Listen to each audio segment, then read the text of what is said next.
Hi, my name is Jonathan, and this is Looking Up.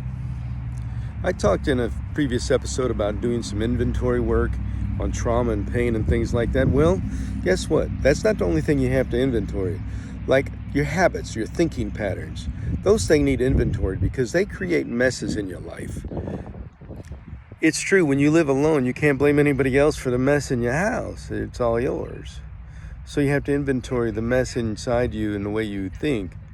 And so if you live alone, you can't blame anybody for the messes but yourself. And you have to inventory what caused that, the patterns of your thinking. Because up here is where your messes are made. Because time management and mess making is all emotional, but you think it through your emotions. And that's kind of how that works.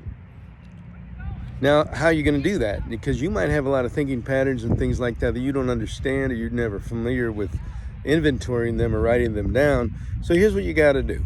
You got to take your thinking patterns when you realize that there's something that you're doing like, oh, I'll file this later, or I'll put this away later. Guess what? If you don't have a later in mind, you're not planning on doing it. And that's a thinking pattern that you need to write down. I don't put things away when they need to be put away. I put it off and it never happens. Those are good ways to start messes, and they're good ways to prevent them if you can get your thinking patterns straightened out.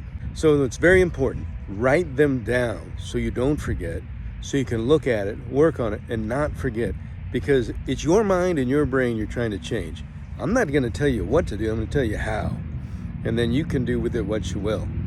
But if you want a better, more sane life, figure out how you're creating the problems you have, write it down, and then work through those one at a time. And to keep looking up, because there's more to be seen when you're looking up.